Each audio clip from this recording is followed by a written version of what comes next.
जय माता दी। हमसे कुछ बच्चों ने पूछा है कि धावड़ी माता कौन है और इनका अस्तित्व कैसे हुआ, प्रकट कैसे हुई और इनकी कथा क्या है, तो इनके बारे में जानकारी दीजिए। तो आज हम इसी पे चर्चा करेंगे। पहले करते हैं आपसे निवेदन कि जो लोग भी चैनल पर नए आए हैं चैनल को सब्सक्राइब करें, लाइक कमेंट शेयर करें, बेल आइकन कॉल पर सेट कर दें ताकि आप इसी प्रकार की जानकारियां हमारे माध्यम से प्राप्त कर सकें। तो सबसे पहले कर लेते हैं मातंगी महाकाली की आराधना। नमोस्तुते महामाये मातंगी मोडेश्वरी सर्व कष्ट हरे देवी भक्ति मुक्ति प्रदायिनी धर्मारण्ये स्थिता देवी हृदयारण्ये संस्थिता रक्ष रक्ष महादेवी मोड़ कुलोद्धारिणी धर्मारण्ये तीर्थस्थाने संस्थिता भवतारिणी दुष्ट कर्णात्की धाता श्यामला रूप धारिणी मोड़ जनहा वंदिता मातंगी मोड़ पदे कृपा करो सिद्धि बुद्धि प्रदे देवी अष्टादश धारिणी। जय माता दी। जैसा कि हमने आपसे वीडियो के प्रारंभ में कहा कि बच्चे जानना चाहते हैं कि धावड़ी माता कौन है, तो धावड़ी माता के बारे में बताने से पहले हम आपको ये बता देते हैं कि जैसा कि हम किसी भी शक्ति के प्राकट्य की बात जब करते हैं तो उसका एक उद्देश्य होता है और उस उद्देश्य के पीछे कोई कहानियां या कथाएं हमें सुनने को मिलती हैं। कुछ लोग उनको कहते हैं कि कथा ऐसी नहीं है या कथा उस प्रकार की नहीं है या कथा ऐसी थी या वैसी थी। देखिए, कथा कहानी श्रवण के आधार पर आधारित होती हैं। उस समय ना आप थे ना हम थे, तो उन कथाओं का औचित्य सिर्फ हम इतना मानते हैं कि वो आपको शक्ति के प्राकट्य के उद्देश्य से जोड़ती है और वो आपको ये बताती है कि वो शक्ति का प्राकट्य क्यों हुआ, किस लिए हुआ। आज सोशल मीडिया है, आज एक जगह कोई बात होती है तो वो सब जगह विद प्रूफ पहुंच जाती है, लेकिन उस समय पर कौन सी घटना कहाँ हुई, कब हुई, इसका कोई लेखा जोखा या विश्लेषण नहीं होता था।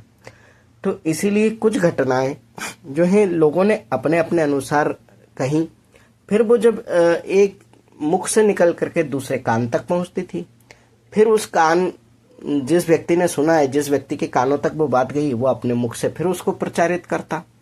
तो इस प्रकार से उसका स्वरूप जो है परिवर्तित हो जाता। तो मुख्य बात यह है कि शक्तियां उद्देश्य के साथ प्रकट होती हैं, शक्तियां किसी प्रायोजन विशेष के लिए प्रकट होती हैं, शक्तियां अकारण प्रकट नहीं होती। और मूल शक्ति जो भगवती माँ दुर्गा हैं, या आप ओम कहते हैं, या आप जो है पर ब्रह्म तत्व कहते हैं, कोई उन्हें लक्ष्मी नारायण कहता है, आप जिस भी नाम से पुकारते हैं उस परम तत्व परम शक्ति को, वही शक्ति विभिन्न रूप और स्वरूप धारण करती है। सतयुग में वो साक्षात प्रकट हो जाती थी, देवता हमें दिखाई देते थे, देवताओं में विलक्षण जो है शक्तियां होती थी। लेकिन ये कलयुग है, कलयुग आते आते शक्तियों का स्वरूप बहुत अधिक परिवर्तन हुआ है। शक्तियां जो है मनुष्य के अंदर जागृत होती हैं, मनुष्य के तप जप व्रत आदि के माध्यम से उन्हें सिद्धियों के रूप में प्राप्त होती है। इनमें से कुछ बहुत अवतारी जो होते हैं उनके अंदर कुछ विलक्षण शक्तियां भी होती हैं। तो इसी प्रकार से महाराष्ट्र और गुजरात के कुछ क्षेत्रों में धावड़ी माता भी पूजी जाती है। धावड़ी माता को शक्ति का ही अवतार कहा गया है। इनके प्राकट्य के समय की कथा है कि एक समय पर एक व्यक्ति ने बहुत अत्याचार किए और बच्चों को उठा ले जाना, अपहरण करना, और कुछ लोग नरभक्षी टाइप के भी होते हैं। तो उस प्रकार का ये इन ऐसे लोगों को असुर ही कहा जाता है, दानव राक्षस कहा जाता है, मानव तो नहीं कह सकते। तो ऐसे बच्चों का जब नरसंहार होने लगा, बच्चे गायब होने लगे और कई बीमारियां भी उस समय पर फैल रही थी, तो लोग जो है भगवती की शरण में गए, उनसे बहुत प्रार्थना की, बहुत अनुनय विनय किया कि हमें बचाइए, हमारी रक्षा कीजिए। तब वहां पर धावड़ी माता के नाम से शक्ति प्रकट हुई और उनका स्वरूप जो लोगों ने देखा, सिंह पर सवार, हाथ में डमरू त्रिशूल आदि लिए हुए देखा, तो उनसे उन्होंने स्तुति की, प्रार्थना की, उनसे समाधान मांगा, समस्या का हल मांगा। तब उन शक्ति ने उस अत्याचारी का वध किया, लोगों को बीमारियों से बचाया, उनकी रक्षण किया, उनकी सहायता की, और इसी कारण से उस क्षेत्र विशेष में उनका नाम धावड़ी माता पड़ा और धावड़ी माता के नाम से उनकी पूजा सेवा करने लगे।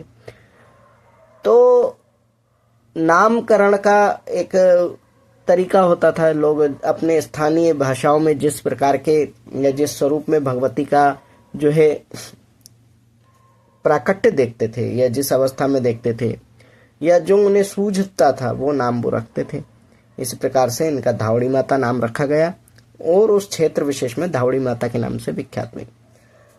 इसीलिए हम कहते हैं कि भगवती एक ही है, भगवती अलग नहीं है। आप आज के समय में अगर तुलना करते हैं कि ये धावड़ी माता है, ये विजासन माता है, ये केला माता है, ये आवरी माता है, तो ये फलाना माता है, तो आज के समय में आप स्वरूप के अंतर्गत अगर देखते हो तो सब अलग अलग देवियां आपको दिखाई देती हैं, सबके नियम तरीके सब अलग दिखाई देते हैं।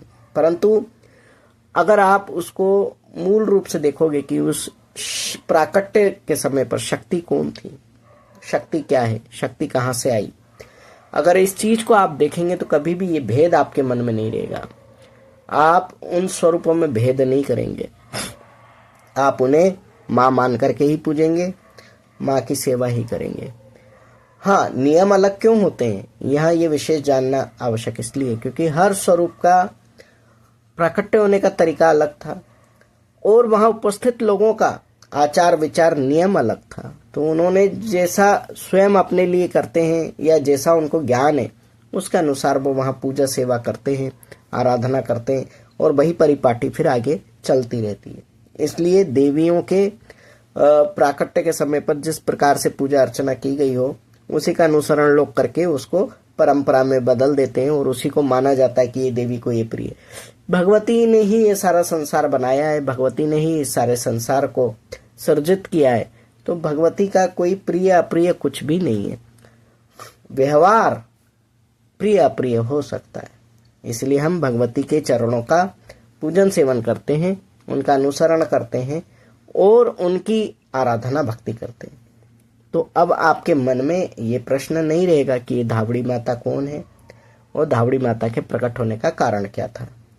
तो जो जानकारी उपलब्ध है उनके बारे में हमने आपको दी और उस रहस्य को बताने का प्रयास किया है कि भगवती एक ही है, मूल शक्ति वही है जो सभी देवी स्वरूपों में विद्यमान है। हमें बस अपनी आस्था भक्ति पर संशय ना करते हुए जहां भी भगवती के मंदिर दिखाई देते हैं उनकी पूजा सेवा आराधना शक्ति के रूप में ही करना चाहिए, माँ के रूप में ही करना चाहिए। उनके भिन्न भिन्न भेद में हमें नहीं जाना चाहिए। तो भेदभाव रहित भक्ति, अनन्य भक्ति और समर्पित भक्ति, यह गुण होने चाहिए तो हमें कृपा अवश्य प्राप्त होती है। उम्मीद करते हैं कि आपको धावड़ी माता की ये जानकारी अच्छी लगी होगी और आप इस रहस्य को भी समझ पाए होंगे और उद्देश्य को भी समझ पाए होंगे जो कि आप लोगों के लिए जानना अत्यंत आवश्यक है। तो चैनल के साथ बने रहिए, जुड़े रहिए। जय मुंडेश्वरी बोल बम, जय माता दी।